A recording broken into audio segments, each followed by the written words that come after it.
अस्सलाम वालेकुम and welcome to educator alliance academy. 10th class computer का चैप्टर नंबर 3 है, उसके एमसीक्यूज शेयर कर रहा हूँ आप लोगों से। तो फर्स्ट एमसीक्यूज है, conditional logic helps in. Conditional logic किस चीज़ में मदद करती है हमें? वो हमें डिसीजंस में मदद देती है। तो ए ऑप्शन इसका करेक्ट ऑप्शन है। बी एमसीक्यूज है, dash statement describe the sequence in which statements of programme should be executed. कौन सी स्टेटमेंट है जो कि ये बताती है कि किस सीक्वेंस में स्टेटमेंट्स ने एग्जीक्यूट होना है प्रोग्राम में। तो ये डेफिनेशन है कंट्रोल स्टेटमेंट की। कंट्रोल स्टेटमेंट होता है जिसमें डिस्क्राइब होता है कि क्या सीक्वेंस होना चाहिए, वो लूप होना चाहिए या कंडीशनल होना चाहिए। ठीक है, तो सी ऑप्शन इसका करेक्ट ऑप्शन है। In if statement, third MCQ है, in if statement what happens if condition is false. जी, क्या होगा अगर इफ कंडीशन फॉल्स हो जाती है? तो इसका सी ऑप्शन करेक्ट है, फर्दर कोड एग्जीक्यूट्स। बाकी जो चीज़ें लिखी हुई हैं कि प्रोग्राम क्रैशेस, ये भी फॉल्स है। Index out of bound error, ये भी गलत हो जाएगा। और compiler ask to change condition, कभी भी कंपाइलर ये नहीं कहता कि आप कंडीशन चेंज करें। सी होगा इसका ऑप्शन कि बाकी कोड चलने लगेगा, इफ़ के नीचे जो कोड दिया हुआ है वो नहीं एग्जीक्यूट होगा। फोर्थ एमसीक्यूज है, which of the following statement will execute. कौन सी स्टेटमेंट एग्जीक्यूट होगी? Int A is equal to 5, A की वैल्यू 5 है हमारे पास। If A is less than 10 execute A plus plus, और नीचे एल्स दिया हुआ है। तो यहीं पर ही हम देख सकते हैं कि एल्स पार्ट कभी भी एग्जीक्यूट नहीं होगा क्योंकि ऊपर इफ़ के साथ जो कंडीशन है वो ट्रू है। तो ए प्लस प्लस एग्जीक्यूट होगा। तो ए ऑप्शन इसका करेक्ट ऑप्शन है, A plus plus semicolon. Which of the following is the condition, which of the following is the condition to check A is a factor of C. कौन सी condition है check करने के लिए कि ए सी का factor है? तो इसमें बी ऑप्शन होगी, क्योंकि इसमें सी मॉडुलस ए लिया जा रहा है। सी मॉडुलस ए क्या करेगा कि सी को डिवाइड करेगा और जो रिमाइंडर आएगा वो चेक करेगा कि ज़ीरो है या नहीं। अगर तो सी को डिवाइड करने, ए से डिवाइड करने से रिमाइंडर ज़ीरो आ रहा है, इसका मतलब है कि ए फैक्टर है। और अगर नहीं आ रहा ज़ीरो, तो इसका मतलब है ए फैक्टर नहीं है। तो बी ऑप्शन इसका करेक्ट है। 6 एमसीक्यूज है, a condition can be any dash expression. तो कंडीशन जो है वो क्या हो सकती है? वो अर्थमेटिक, रिलेशनल, लॉजिकल, कौन सी एक्सप्रेशन हो सकती है? तो वो रिलेशनल भी हो सकती है, वो लॉजिकल भी हो सकती है। ठीक है, तो आप डी ऑप्शन इस पे करेक्ट करेंगे, अर्थमेटिक और रिलेशनल या लॉजिकल। ठीक है, तो डी ऑप्शन इसका करेक्ट होगा, तीनों ही हो सकती हैं। 7 एमसीक्यूज है, an if statement inside another if statement is called nested if statement, nested structure। तो ये ए ऑप्शन इसका करेक्ट है। 8 एमसीक्यूज है, a set of multiple instructions enclosed in braces is called block। C option है इसका। एक braces के अंदर यानी कर्ल ब्रैकेट्स के अंदर ज़्यादा सारी इंस्ट्रक्शंस लिखी हुई हैं तो उसको हम ब्लॉक ऑफ कोड कहते हैं। ठीक है, तो सी ऑप्शन है इसका। 9 एमसीक्यूज है, sometimes if the condition is not true then we perform some other task, this is called conditional logic, condition, expression, variable. वो कह रहा है बाज़ औक़ात अगर शर्त कंडीशन दुरुस्त ना हो तब हम कोई दूसरा काम सर अंजाम देते हैं, तो उसको हम क्या कहते हैं? तो उसको हम, इसके अंदर मौजूद नहीं है, उसको एल्स पार्ट कहते हैं, अल्टरनेट पार्ट कहते हैं। इसके अंदर ऑप्शन मौजूद नहीं है, तो ये एमसीक्यूज आप छोड़ दें, ये गलत है। 10 एमसीक्यूज है, how many types of control statements are there in C language. Control statements कितनी है? तो कंट्रोल स्टेटमेंट सी लैंग्वेज के अंदर 3 हैं, सीक्वेंस, सिलेक्शन, आइट्रेशन या लूप।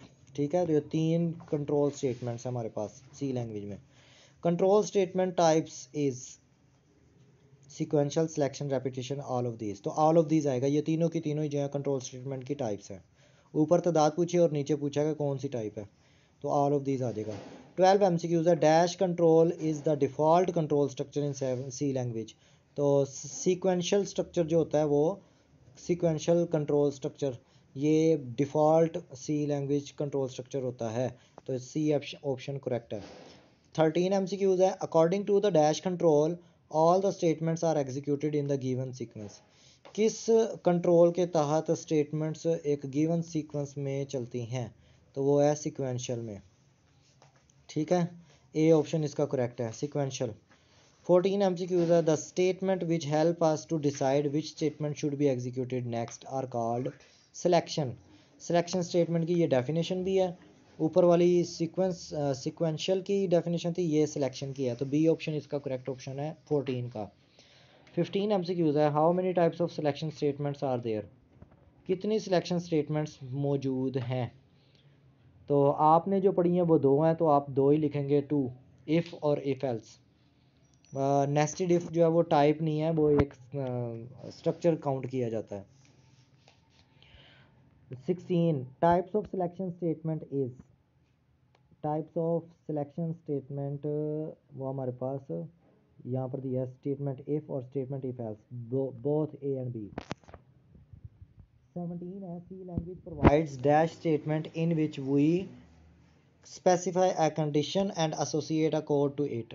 तो ये दिया हुआ है इफ़ स्टेटमेंट, इफ़ स्टेटमेंट की डेफिनेशन भी है ये, तो ए ऑप्शन इसका करेक्ट है। 18 MCQs है if is a dash, if जो है वो एक कीवर्ड है, सी ऑप्शन। 19 MCQs है any expression that has a non zero value calculates to. तो ऐसी एक्सप्रेशन जिसकी वैल्यू नॉन ज़ीरो होती है वो ट्रू होती है, ठीक है, यानी ज़ीरो नहीं है वो, तो वो ट्रू होती है, ए ऑप्शन इसका करेक्ट है। और जिसकी वैल्यू ज़ीरो होती है एक्सप्रेशन की, वो फॉल्स होती है। 20 MCQs है the associated code of if statement is any valid C language. इस स्टेटमेंट की के साथ जो भी एसोसिएटेड कोड होता है, जुड़ा हुआ कोड होता है, वो वैलिड सी लैंग्वेज स्टेटमेंट होती है। तो वो क्या होती है, set of statements, D set of statements होती हैं। 21 MCQs है to associate more than one statement to an if statement then need to be enclose inside braces below. तो बी ऑप्शन इसका करेक्ट है, आपको कर्ल ब्रैकेट के अंदर उनको लिखना पड़ता है अगर एक से ज़्यादा स्टेटमेंट्स हैं तो। 22 MCQs है properly indent the instructions under if statement using dash. तो इंडेंट करना इफ स्टेटमेंट के अंदर क्या कर, किस तरह करते हैं, टैब से करते हैं, सी ऑप्शन। जब आप टैब प्रेस करते हैं ना, तो एक फिक्स स्पेस जो भी इफ स्टेटमेंट के नीचे स्टेटमेंट है वो आगे चली जाती है, इस चीज़ को कहते हैं इंडेंट करना। 23rd MCQs है associated code of if statement is executed if the condition is true. B option होगा इसका ट्रू। इफ स्टेटमेंट के साथ जुड़ा हुआ कोड तब एग्जीक्यूट होता है जब इफ कंडीशन ट्रू होती है। 24 MCQs है एन इफ स्टेटमेंट में not have an associated statement.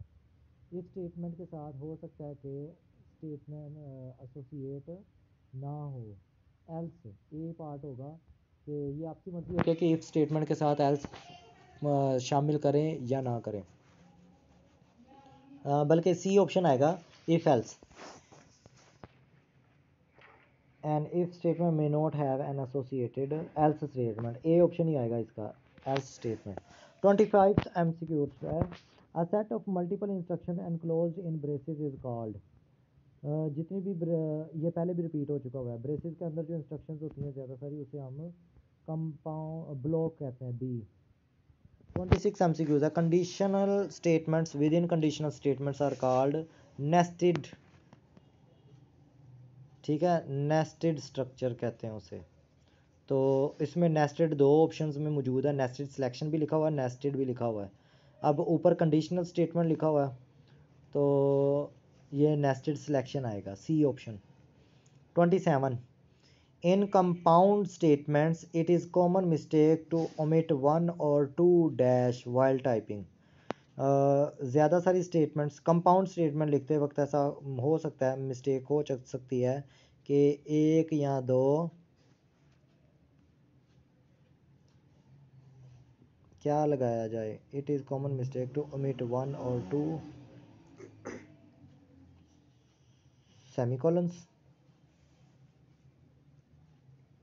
नहीं ब्रैकेट्स, डी ऑप्शन है इसका करेक्ट ऑप्शन। ब्रैकेट्स जो हैं कंपाउंड, ये इफ़ के आगे जो कंपाउंड स्टेटमेंट आप बना रहे होते हैं ना, ये उसकी बात की जा रही है। बाज़ का होता है कि आप भूल जाते हैं, ओमिट का मतलब होता है भूल जाना, छोड़ देना, आप भूल जाते हैं ब्रैकेट को बंद करना, तो ये एक गलती है जो कि हम करते हैं, तो इससे बचना भी होता है। थर्ड एमसीक्यूज़ थर्ड चैप्टर के एमसीक्यूज़ आप लोगों से शेयर हो गए हैं। बाकी आप लोगों से प्रोग्राम्स की जो वीडियोस हैं वो भी इंशाल्लाह मैं अपलोड कर दूंगा जल्दी, तो आपको वो भी मिल जाएंगी। तो अभी के लिए इतना ही, नेक्स्ट वीडियो तक के लिए अल्लाह हाफिज़।